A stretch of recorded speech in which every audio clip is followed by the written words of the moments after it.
As the Thorburn family would later tell police, Friday the 30th of October 2015 started like any other day.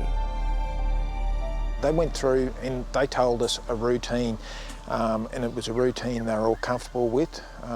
Hopping up, having breakfast, going to the gym, getting ready, dropping Tia at school.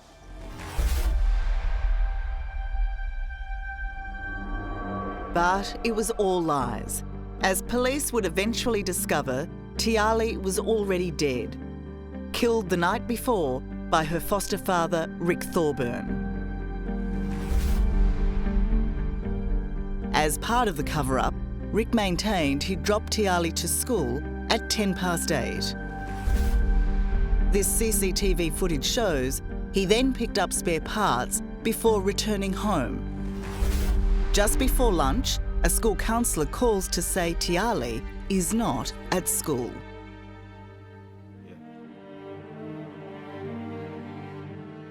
When police hear that a 12-year-old girl has gone missing, do you immediately think the worst? You prepare for the worst, but hope for the best. Sadly, in this case, it was the worst. It was. It's a tragic end. Detective Inspector Damien Hanson from Queensland Police Homicide ran the near-year-long murder investigation. Was there anything unusual right at the beginning of this case in the reporting of Tiahleigh going missing? In hindsight, yes, it was. Rick's demeanour, his behaviour, he became very emotional right from the start. He's broken down in tears, so much so that the social worker actually had to drive him to the police station to report her missing.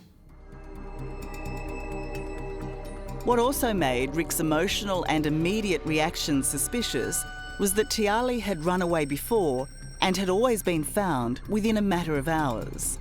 Tiahleigh's mum, Cindy, was hoping this time would be the same.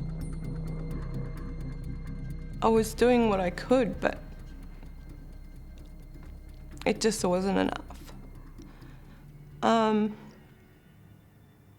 I was speaking with police. I was catching public transport to go to look for her. This time it was so dead, there was nothing. There was literally nothing.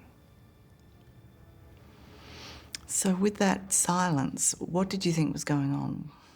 Did you think you'd find her? I don't know. I think that my heart was telling me that I had to find her and that, I wanted to find her and things were going to be okay. But I think deep down I knew that something was really wrong.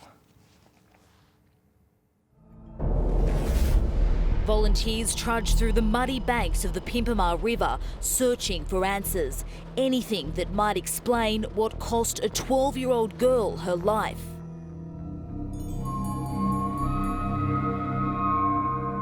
The 5th of November 2015, 6 days after being reported missing to police, Tiahleigh's body was found here on the banks of the Pimpamar River, south of Brisbane.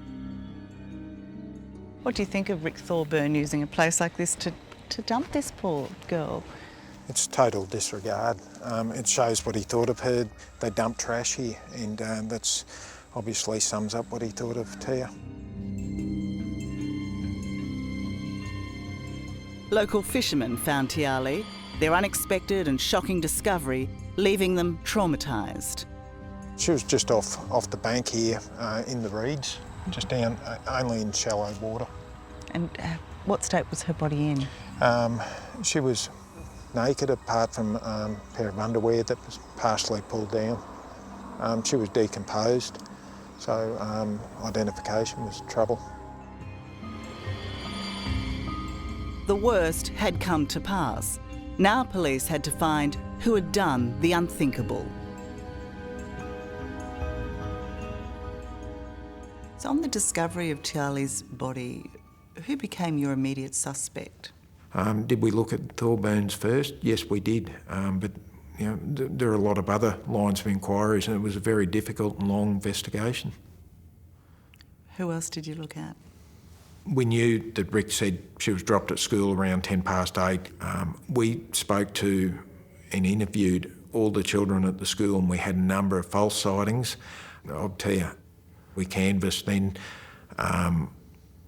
all sex offenders in the area, and we had numerous people that we looked at. Hundreds? Well, there were 350 sex offenders alone that we looked at.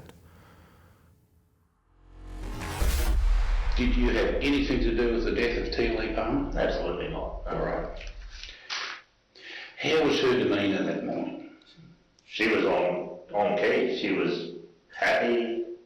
You know, it's really sprightly.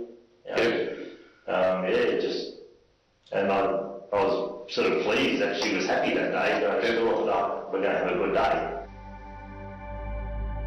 Rick's shameless lies here to police were nothing compared to the show he, his wife and their sons put on at Tiahleigh's funeral.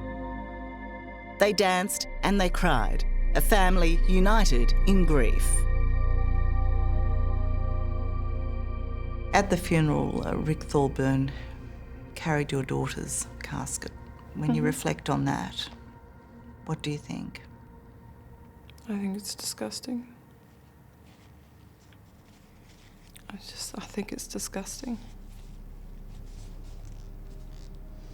And all that sobbing and the tears and the concern, the grief, what do you make of that now? I guess it was just their way of doing what they did for the 11 months that they weren't caught, and that was to not get caught. They were acting a part. You know, he wanted to be the victim. You think he enjoyed the attention? He loved it. He must have. He went to great lengths to get it.